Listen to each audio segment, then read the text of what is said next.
নিখিলেশের পরম সৌভাগ্য এই যে ওই বীভৎস মুন্ডুটা যখন তার নজরে পড়ে তখন তার চোখে ছিল কালো কাঁচের চশমা। তবুও তার মেরুদণ্ড বেয়ে যেন এক শীতল হিমানির স্রোত নেমে আসে যখন কোদালের ঘায়ে একরাশ শুকনো মাটি সরিয়ে ফেলতেই পচা বাষ্পের মতো একটা উৎকট গন্ধ ছড়িয়ে পড়ে চারিদিকে। দূরে যে ধূসর পথের রেখা দেখা যায় তার ওধারে মজুরেরা মাটি খুঁড়ছে পুরনো একটা মন্দিরের পাশে। এদিকটায় নিখিলেশ একা, শুধু কয়েকটা মৌমাছি গুঞ্জন করছে একটা বন্য গোলাপকে ঘিরে। আরেকবার কোদাল চালিয়ে আরও খানিকটা মাটি সরিয়ে ফেলে তীক্ষ্ণ দৃষ্টিতে সে তাকায় নিচের দিকে। না, ভুল হয়নি তার। ইতস্তত বিক্ষিপ্ত পচা কাঠের টুকরোগুলোর মাঝে অন্ধকার গর্তের মধ্যে মরা সাপের শুকিয়ে যাওয়া ফণার বেষ্টিত পুঁতিগন্ধময় যে বস্তুটা রয়েছে তা থেকে ঠিকরে পড়ছে এমন একটা তীক্ষ্ণ শীতল হিংসা কুটিল চাউনি যা চকিতে বুকের ভেতরটা অসাড় করে দেয় যেন। নিখিলেশ সোজায় দাঁড়িয়ে ভাবতে থাকে। এ অঞ্চলে নিয়মিত কাজ চলছে কিছুদিন থেকে। পাওয়া গেছে শুধু মাটির প্রদীপ, ভাঙা খাপড়ার টুকরো আর পুরনো 2-4টে মুদ্রা। এসব এমন কিছু অসাধারণ বস্তু নয় যার সম্বন্ধে লেখা যেতে পারে আর্কিওলজিক্যাল সোসাইটির কাছে, কিন্তু সবসময় সে কেমন একটা অদ্ভুত আকর্ষণ অনুভব করেছে এই জায়গাটার ওপর। আজ সকালে তাই সে চলে এসেছে এখানে মজুরদের কাউকে কিছু না বলে। ভেবেছিল এখানে হয়তো মিলবে সোনার উপর তৈজসপত্র অলঙ্কার, কিন্তু তার বদলে যা মিলেছে তা সম্পূর্ণ অপ্রত্যাশিত। হ্যাঁ, এ সম্বন্ধে একটু চিন্তা করা দরকার। গর্তটা মাটি দিয়ে ভরাট করে সে একটা গাছের ছায়ায় এসে বসলো প্রাতরাশটা সেরে নেওয়ার জন্য। খেতে খেতে সে একটা মতলব ঠিক করে ফেলল। তারপর খাবারের টুকরোগুলো হাত থেকে ঝেড়ে ফেলে কালো চশমাটা শক্ত করে নাকের ওপর বসিয়ে সে এগিয়ে গেল কোদালখানা নিয়ে। নিঃশ্বাস রোধ করে সে মাটি করতে থাকে। একটু পরেই বেরিয়ে পড়ে সেই ভয়াবহ কদর্য মুন্ডটা। নিখিলেশের মনে কোনো সন্দেহ নেই যে এটা সেই গ্রিক পুরাণে কথিত মেডুসার মুন্ডু। আঙ্গুল বাড়িয়ে মরা সাপগুলো সে স্পর্শ করে অতি সাবধানে। একসময় ওইগুলোই ছিল মেডুসার মাথার কুণ্ডল। সাপগুলোর গা চামড়ার মতো শুকনো, খসখসে আর কঠিন, কিন্তু মুন্ডুটার গাল দুটো নরম আর ঠান্ডা, অনেকটা ব্যাঙের গায়ের মতো। কালো চশমার ভেতর দিয়ে নিখিলেশ অনুভব করে যেন ওই মুন্ডুটার রোজদীপ্ত কটাক্ষ তার বুকের ভেতরটা ধীরে ধীরে অসাড় করে দিচ্ছে। চোখ দুটো তাড়াতাড়ি বুঝে বাকি কাজটুকু সে সেরে ফেলে মিনিট কয়েকের মধ্যে। যে তোয়ালখানিতে বেঁধে খাবার এনেছিল সঙ্গে, তার মধ্যে মুন্ডুটা জড়িয়ে নিতে নিতে নিখিলেশ আপন মনে অস্ফুট স্বরে বলে, না, এ জিনিস সাধনকে দেখাবার মতো নয়। এর স্থান প্রত্নতাত্ত্বিকের সংগ্রহশালায়। প্রাচীন যুগের শিল্প নিদর্শন বিদেশে রপ্তানি করা সম্পর্কে গ্রিক গভর্নমেন্টে কঠোর আইন আছে, এবং যেসব বস্তু একান্ত দুর্লভ তা ওরা হাতছাড়া করতে চায় না কোনো মতেই। গ্রিক গভর্নমেন্টের চোখে ধুলো দিয়ে নিখিলেশ মেডুসার মুন্ডুটা নিয়ে রওনা হলো ভারতের দিকে। কিন্তু ভারতীয় শুল্ক বিভাগের চোখে ধুলো দেওয়া নিতান্ত সহজ নয়। ওরা খুব হুঁশিয়ার। অদ্ভুত উপায়ে শুল্ক ফাঁকি দিতে গিয়ে জনকয়েক বিদেশি হাতে নাতে ধরা পড়ে যাওয়ায় ইদানিং আবার শুল্ক বিভাগের কর্মতৎপরতা বেড়ে গেছে। যে ট্রাঙ্কের ভেতর মেডুসার মুন্ডুটা ছিল তার কাছাকাছি কেউ এলেই নিখিলেশ সন্ত্রস্ত হয়ে পড়ে। পুরো এক শিশি ফরাসি সেন্ট ট্রাঙ্কের ভেতরে ঢেলে দিয়েও দুর্গন্ধটা দূর করা সম্ভব হয়নি। তবুও নিখিলেশ যখন বোম্বাই বন্দরে নামলো তাকে কোনো বেগ পেতে হলো না। অধ্যাপক নিখিলেশ সেনের নাম এদেশের শিক্ষিত সমাজে সুপরিচিত। তার গবেষণা খ্যাতি ভারত ছাড়িয়ে সুদূর ইউরোপেও পৌঁছে গেছে। শুল্ক বিভাগের কর্মচারীদের একজন চিনত নিখিলেশকে। নিখিলেশের মালপত্র পরীক্ষা না করেই সসম্মানে ছেড়ে দিল তাকে। জাহাজঘাটে কিছু দূরে তার ফ্ল্যাট, ফিরোজ শাহ মেটার রোডে। ফ্ল্যাটে পৌঁছে মুন্ডুটা লোহার আলমারিতে রেখে দেওয়ার পর স্বস্তির নিঃশ্বাস ফেলল নিখিলেশ। কিন্তু দুর্ভাবনাটা কেটে গেলেও নিখিলেশের মনের শান্তি ছিল না। মুন্ডুটা আলমারিতে এসে রেখে দিয়েছে সাবধানে। প্রত্নতাত্ত্বিক হিসেবে এছাড়া আর কী করতে পারে সে? কিন্তু মনটা সুস্থির হতে চায় না কিছুতেই। ওই অভিশপ্ত মুন্ডুটার সঙ্গে যেন এক অশুভ প্রভাব এসে পড়েছে তার জীবনে।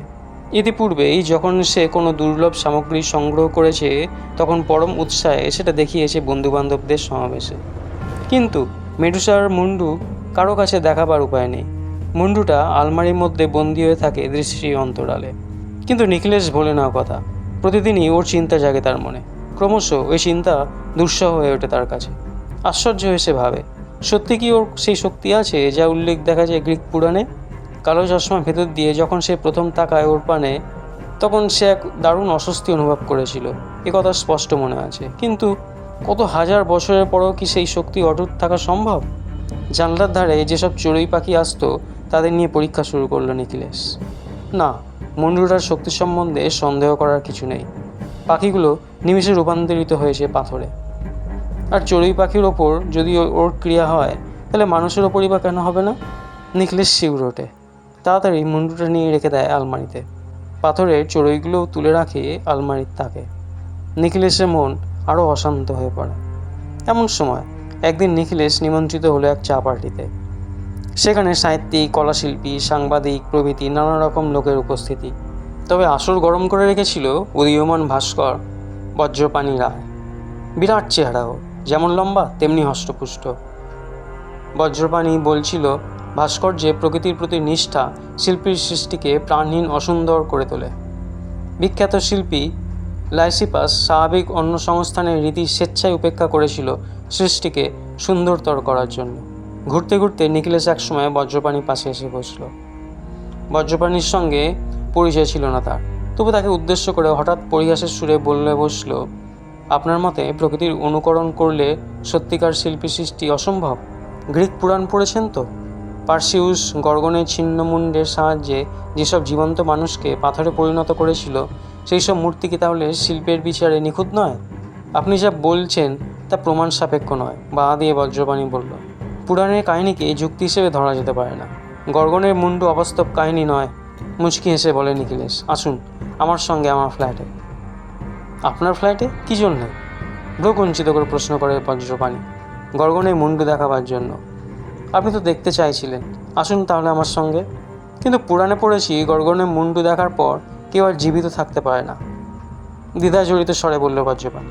পারে জীবিত থাকতে, যদি চোখে কালো কাঁচের চশমা ব্যবহার করে। ভয় নেই, আমি আপনাকে দেবো কালো চশমা। ট্যাক্সিতে কোনো কথা বলেনি বজ্রপাণি, কিন্তু নিখিলেশের ড্রয়িং রুমে ঢোকার পর তার সর্বাঙ্গ কেঁপে উঠল ভয়ে। সামনে কাঁচের আলমারির তাকে গোটা কয়েক পাথরের চড়ুই রয়েছে সাজানো, যে অবিকল জীবন্ত চড়ুইয়ের মতো। নিখিলেশ কোনো মন্তব্য করল না এই চড়ুইগুলির সম্বন্ধে। বজ্রপাণি যে ওগুলো লক্ষ্য করেছে সে ওটা বুঝতেই পারেনি। লোহার আলমারিটা খুলে কাপড়ের ঢাকা মুন্ডুটা বের করে বজ্রপাণিকে এসে বলল, এই কালো চশমাটা পরে ফেলুন মিস্টার রায়। তারপর নিজেও একজোড়া কালো চশমায় চোখ দুটো ঢেকে কাপড়ের পুডলিটা খুলে ফেললো ধীরে ধীরে। কত শতাব্দী আগে এই মেডুসার মৃত্যু হয়েছে কে জানে, কিন্তু আজ ওর ভয়াবহতা কমেনি একটুও। ওর ক্লেদাক্ত কদর্য মুখে পাপের বিভৎসতা, ওর বিদ্বেষ ভরা বিষাক্ত চাহনি প্রাণের স্পন্দন স্তব্ধ করে দেয় যেন। নিখিলেশ ও বজ্রপাণি দুজনেই কাঁপতে থাকে ভয়। ওদের সমগ্র চেতনা যেন আচ্ছন্ন হয়ে আসে এক দুর্নির্বাণ শক্তির দুর্গেয় প্রভাবে। কোথায় আপনি পেয়েছেন এটা? ভয়কম্পিত স্বরে জিজ্ঞাসা করে বজ্রপাণি। সংক্ষেপে সব কথা বলে নিখিলেশ। এ ব্যাপারটা কারো কাছে প্রকাশ করিনি আমি। গ্রিক গভর্নমেন্ট জানতে পারলে অসুবিধার সৃষ্টি হতে পারে, কিন্তু আমি ওখানে ফেলে রেখে আসতে পারিনি। পারা কি সম্ভব? এরকম জিনিস কেউ কখনো দেখেনি ইতিপূর্বে। সত্যিই অপূর্ব। নিখিলেশের কথায় উল্লসিতভাবে সায় দেয় বজ্রপাণি। জগতের শ্রেষ্ঠ শিল্পীও সারা জীবন সাধনায় ওই ধরনের ভয়াবহতার রূপ দিতে পারবে না, এমনকি প্রতিভাবান শিল্পী বজ্রপাণিও নয়। মুচকি হেসে বলে নিখিলেশ। বজ্রপাণি হাসে, তবে নিখিলেশের উক্তি আঘাত হানে তার গর্বে। ও কথা মিথ্যে নয়, তবে আমি একবার দেখতে চাই চেষ্টা করে। আমায় ওটা দিন কিছুদিনের জন্য, আমি পাথরের রূপ দেব ওকে। না, পাথরের সুবিধা হবে না হয়তো, ব্রোঞ্জেই তুলবর রূপ। ওর ওই অপার্থিব বিভৎসতা সারা শহরের লোক দেখে অবাক হয়ে যাবে, কিন্তু আমি ওটা হাতছাড়া করতে পারি না। বুঝতেই পারছেন, অনেক কিছু অসুবিধা আছে আমার। তাছাড়া ওটা নিয়ে কাজ করাও বিপজ্জনক। আপনাকে কালো চশমা ব্যবহার করতে হবে, আমি জানি। এর জন্য কাজ শেষ করতে সময়ও লাগবে বেশি। তা লাগুক, তার জন্য দুঃখ নেই আমার। এ কাজে যদি সফল হই, তবে আমার খ্যাতি ছড়িয়ে পড়বে চারিদিকে। না, এ আমি হাতছাড়া করব না কিছুতেই, নিখিলেশ বলল। একটু চিন্তা করে নিয়ে এবং কাপড়ে জড়ানো মুন্ডুটা রেখে দিল আলমারির মধ্যে। বজ্রপাণি বোঝাতে লাগলো নিখিলেশকে নানা দিক দিয়ে। আবেদন ব্যর্থ হওয়ার পর তোষামত নিষ্ফল হলে শুরু করলো রীতিমতো ভয় দেখাতে। সে যদি ওই মেডুসার প্রতিকৃতি তৈরি করার সুযোগ না পায়, তাহলে শিল্প জগতের যে এক নিদারুণ ক্ষতি হবে, এটা যেন ভেবে দেখে নিখিলেশ। পুলিশ যদি টের পায় নিখিলেশের কাছে ওই ভয়ঙ্কর বস্তুটা আছে, তারা যে গোলযোগের সৃষ্টি করতে পারে, এটাও সে স্মরণ করিয়ে দেয় নিখিলেশকে। সবশেষে সে মন্তব্য করে, গ্রিক গভর্নমেন্টের কানেও খবরটা চলে যেতে পারে যে কোনো মুহূর্তে, আর তাই যদি হয় নিখিলেশের পক্ষে সেটা শুভ হবে না মোটেই। নিখিলেশের ভয় হলো ব্যাপারটা প্রকাশ হয়ে পড়লে গ্রিক গভর্নমেন্ট তাকে যে অনুমতিপত্র দিয়েছে খনন কার্যের জন্য তা ওরা বাতিল করে দেবে নিশ্চয়ই। এ চিন্তাও তার কাছে দুঃসহ। কাপড়ে ঢাকা মুন্ডুটা বজ্রপানির সামনে টেবিলের ওপর রেখে দেয় নিখিলেশ। এটা আমি আপনাকে দিচ্ছি এই শর্তে যে এ সম্বন্ধে কাউকে কোনো কথা বলবেন না আপনি, আর ব্রোঞ্জের মূর্তিটা তৈরি হয়ে গেলেই ফেরত দিয়ে যাবেন এখানে। নিখিলেশ বলল কণ্ঠস্বর একটি দৃঢ়তা এনে। বিশ্বাস করুন আমাকে, এর সম্বন্ধে কোনো কথাই প্রকাশ করব না আমি। কাপড়ের পুটলিটা নিয়ে বজ্রপানি উঠে দাঁড়ায়। কিছুদিন বজ্রপানির কাছ থেকে কোনো খবরই পেল না নিখিলেশ। উদ্বিগ্ন হয়ে সংসদে পাশে এসে চিঠি লেখে বজ্রপানিকে। সংক্ষিপ্ত জবাবে জানা যায় যে বজ্রপানি কাজে এগিয়েছে অনেকটা। বোম্বাই শহরে জাতীয় শিল্প প্রদর্শনী উদ্বোধন হবে শীঘ্রই। শিল্পী মহলে ব্যস্ততার অন্ত নেই। নিখিলেশের এ সম্বন্ধে এতটুকু সন্দেহ ছিল না যে বজ্রপানি এবার এমন একটা মূর্তি প্রদর্শনীতে উপস্থিত করবে যা তার খ্যাতি ব্যপ্ত করে দেবে সারা জগতে। নিখিলেশের অনুমান মিথ্যে নয়। যেদিন প্রদর্শনী দ্বার উন্মুক্ত হলো সেদিন এক বিরাট জনতা সমবেত হলো একটা অপরূপ মূর্তির সামনে। মূর্তিটি গায়ে একটা কার্ডে বড় বড় করে লেখা ভবঘুরে, শিল্পী বজ্রপানি রায়। ভিড় দেখে নিখিলেশও এগিয়ে গেল মূর্তিটার কাছে। তারপর পিছিয়ে এলো আতঙ্কে। এ তো মেডুসার মুন্ডুর ব্রোঞ্জ অনুকৃতি নয়, এ একটা মানুষের পূর্ণাবয়ব মর্মর মূর্তি, এত স্বাভাবিক যে জীবন্ত বলেই মনে হয়। এক অতি বৃদ্ধ অনাহার ক্লিষ্ট ভিক্ষুক যষ্টির ওপর ভর দিয়ে ম্লান দৃষ্টি মেলে তাকিয়ে আছে দর্শক ও সমালোচকদের পানে। তার বিশীর্ণ কুঞ্চিত মুখে দৈন্য ও অসহায়তা ছাপ সুস্পষ্ট। মনে হয় যেন এক জীবন্ত মানুষ প্রস্তরে রূপায়িত। চমৎকার! উৎসাহী সমজদারেরা চেঁচিয়ে ওঠে। প্রশংসায় হয়তো করা যেতে পারে, কিন্তু শারীরবিজ্ঞানের দিক থেকে এই মূর্তিকে কি নিখুঁত বলা যায়? সিদ্ধান্বেষী সমালোচকেরা মন্তব্য করে, যত সব আহাম্মকের দল, শারীরবিজ্ঞানের জ্ঞান যে তোমাদের কতখানি তা বোঝা গেছে।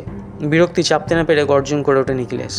কারণ এই মূর্তিটাকে দেখা মাত্র সে বুঝেছিল ওর অন্তর্নিহিত রহস্য। ফেরবার সময় প্রদর্শনী ফটকের মুখে দেখা হয় বজ্রপানির সঙ্গে। তার মুখের পানে ক্রুদ্ধ দৃষ্টি এনে নিখিলেশ বলে, এটা নিছক নরহত্যা। হয়তো তাই, কিন্তু ওই লোকটার জীবনে কোনো আকর্ষণই ছিল না। মৃত্যু দিয়েছে ওকে দুঃখ দৈন্য থেকে মুক্তি। তবে এ সাফল্য আমার একার নয়, আপনারও অবদান আছে এতে। আমি হত্যার সমর্থন করি না, নিরুত্তাপ কণ্ঠে নিখিলেশ বলে। তাহলে আমার ব্যাপারে নাক গলাতে আসবেন না, জবাব দেয় বজ্রপানি অর্থপূর্ণ সুরে। আমার খ্যাতির পথে বাধা দেবে যারা, তাদের ক্ষমা করব না আমি। দুঃসহ মানসিক যন্ত্রণার মধ্যে দিয়ে দিন কাটে নিখিলেশে। কিছু তার কর্তব্য ঠিক করতে পারে না সে। এ এক নিদারুণ সংকট।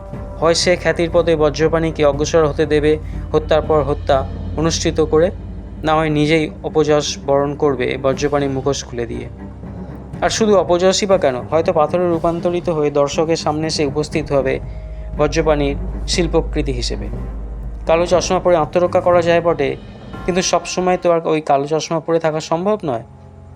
বজ্রপানি অবশ্যই সুযোগের প্রতীক্ষায় থাকবে, এবং ওই পাষাণ মূর্তি যেদিন প্রদর্শিত হবে দর্শকদের কাছে, সেদিনই অধ্যাপক নিখিলেশ সেনের অন্তর্ধান কারো মনে সন্দেহ জাগবে না। এতটুকু সবাই ভাববে এ একটা আশ্চর্য কোইন্সিডেন্স মাত্র। এমন সময় হঠাৎ একদিন এক নতুন খবর বেরোলো খবরের কাগজে। বোম্বাই কর্পোরেশনে এক বিরাট পার্ক নির্মাণের পরিকল্পনা করেছেন, এবং ওই পার্কে কোণে বসানোর জন্য পাথরের এক সুন্দর নারী মূর্তি নির্মাণ করার ভার পড়েছে বজ্রপানির ওপর। খবরটা পড়ে নিখিলেশের রক্ত হিম হয়ে গেল। মৃত্যু পথযাত্রী জড়গ্রস্ত বৃদ্ধের কথা এক, এ সম্পূর্ণ ভিন্ন ব্যাপার। বজ্রপানি কী পদ্ধতিতে কাজে অগ্রসর হবে তা সহজেই অনুমান করা যায়। উপযুক্ত উপাদানের জন্য সে চারিদিকে সন্ধান করবে অক্লান্ত উৎসাহে। সংগ্রহ করবে অনাঘ্রাত কুসুমের মতো রূপ লাবণ্যবতী এক তরুণী। জীবনের স্বাদ আজও যা তৃপ্ত হয়নি। সম্ভবত এই তরুণীকে মডেল হিসেবে বসিয়ে ও দিন কয়েক কাজ করবে প্রকাশ্যে। তারপর নিজেকে নির্দোষ প্রমাণ করার জন্য হঠাৎ একদিন চলে যাবে কোথাও কাজের ছল করে। তরুণীকে আসতে বলে স্টুডিও ফিরে আসবে গোপনে। তারপর স্টুডিওর অন্ধকার ঘরে নেমে আসবে এক ভয়াল মুহূর্ত। একটি মুহূর্ত, পরক্ষণেই আর একটা অপরূপ শিল্পকৃতির আবির্ভাব ঘটবে। না, গ্রিক গভর্নমেন্ট যাই মনে করুক না কেন, যা ঘটুক আমার ভাগ্যে, এ আমি হতে দেব না কিছুতেই। উত্তেজিতভাবে আপন মনেই চেঁচিয়ে ওঠে নিখিলেশ। মেডুসার মুন্ডুটা চুরি করে আনার জন্য মতলব ভাঁজে নিখিলেশ। প্রতি শনিবার অপরাহ্নে দাদারে তারা এক বন্দুকগৃহে যায় বজ্রপানি, ফেরে রবিবার সন্ধ্যায়। পরের শনিবার রাত্রি 12টার সময় টর্চ ও প্রয়োজনীয় যন্ত্রপাতি নিয়ে কালো চশমাটা পরে বজ্রপানি স্টুডিওর সামনে এসে দাঁড়াল নিখিলেশ। রাস্তাটা সংকীর্ণ নির্জন। শীতের রাত, কোথাও এতটুকু শব্দ নেই, মনে হচ্ছে যেন সবাই ঘুমিয়ে পড়েছে অনেকক্ষণ আগে। যন্ত্রের সাহায্যে দরজাটা খুলে নিঃশব্দে সে ঢুকে পড়ে ভেতরে। স্টুডিওর ভেতরটা একেবারে নিঝুম। টর্চটা জ্বালিয়ে চারিধারে আলো ফেলে দেখতে থাকে নিকলেস। টর্চের পাণ্ডুর আলোয় পাথরের মূর্তিগুলো দেখায় প্রেতের মতো, যেন ওরা মুক্তির প্রতীক্ষায় দাঁড়িয়ে আছে নিঃশব্দে। নিকলেস সেই দিকে এগিয়ে যায় সন্তর্পণে, বুকটা কাঁপে দুরু দুরু করে। কাছে এসে স্বস্তির নিঃশ্বাস ফেলে সে। না, এগুলো অন্তত বজ্রপাণি হাতের তৈরি, ওই যে বাটালির দাগ দেখা যায়। কিন্তু একটা টেবিলের ওপর পাথরের ছোট্ট একটা কুকুর নজরে পড়ে, যা এত স্বাভাবিক যে জীবন্ত বলেই মনে হয়। ল্যাজ গুটিয়ে আরামে সে বসে আছে, যেন পিঠে তার সস্নে হাত বুলিয়ে দেয় নিকলেস। কিন্তু গাটা তার একেবারে ঠান্ডা, সেই অসহায় বৃদ্ধ ঠান্ডা বজ্রপাণির নিষ্করুণ আত্মার মতো। ব্যস্তভাবে মুন্ডুটা সন্ধান করে নিকলেস। দু এক পা এগোতেই নাকে এসে লাগে সেই পরিচিত গন্ধটা। ঘরের কোণে একটা আলমারি নজরে পড়ে তার। আলমারির দরজায় তালা লাগানো। যন্ত্রের সাহায্যে সামান্য একটু চাপ দিতেই খুলে যায় দরজাটা। টর্চটা নিভিয়ে ভেতরের তাকে হাত ঢুকিয়ে দেয় সাবধানে। কাপড়ের পুঁটলিটাকে সন্ধান পেতে দেরি হয় না তার একটুও, কিন্তু কাপড়টা আলগা করে জড়ানো। তাড়াতাড়ি ওটা বের করে আনতেই কাপড়টা খসে পড়ল মেঝেতে, এবং তার হাতে রয়ে গেল নিবারণ মুন্ডুটা। হঠাৎ চমকে উঠল নিখিলেশ। বুকের স্পন্দন যেন স্তব্ধ হয়ে গেল মুহূর্তের জন্য। দরজার বাইরে কার পায়ের শব্দ, পরিচিত গলায় কে কাশলো যেন। তবে কি বন্ধুর বাড়ি যায়নি বজ্রপাণি? নিকলেস ইতি কর্তব্য স্থির করার আগেই অন্দর দিকে দরজা খুলে গেল এবং ইলেকট্রিক আলোটা জ্বলে উঠল দপ করে। পরক্ষণে দরজা চৌকাঠে দেখা গেল বজ্রপাণিকে, এক পা সামনের দিকে বাড়িয়ে কোমরে হাত দুখানা রেখে সগর্বে দাঁড়িয়ে। কিন্তু আর এগোতে পারল না, তার গতি স্তব্ধ হয়ে গেছে চিরদিনের মতো। কতক্ষণ সে যে ওখানে চুপ করে দাঁড়িয়েছিল তা নিকলেস জানে না। যখন সম্বিত ফিরে পেল, তখন মুন্ডুটা তাড়াতাড়ি কাপড়ে ভালো করে জড়িয়ে নিয়ে কোটের নিচে রেখে বেরিয়ে পড়ল নিঃশব্দে। রাস্তায় নেমে সে হনহন করে পা চালিয়ে দিল মেরিন ড্রাইভের দিকে। সমুদ্র তীরে পৌঁছে সে একেবারে চারিদিক দেখে নিল চঞ্চলভাবে। কোথাও কেউ নেই। সামনে অনন্ত বিস্তারী সমুদ্রের জল। কোটের নিচে লুকিয়ে রাখা কাপড়ে জড়ানো মুন্ডুটা বের করে সে ছুঁড়ে দিল সমুদ্রের জলে।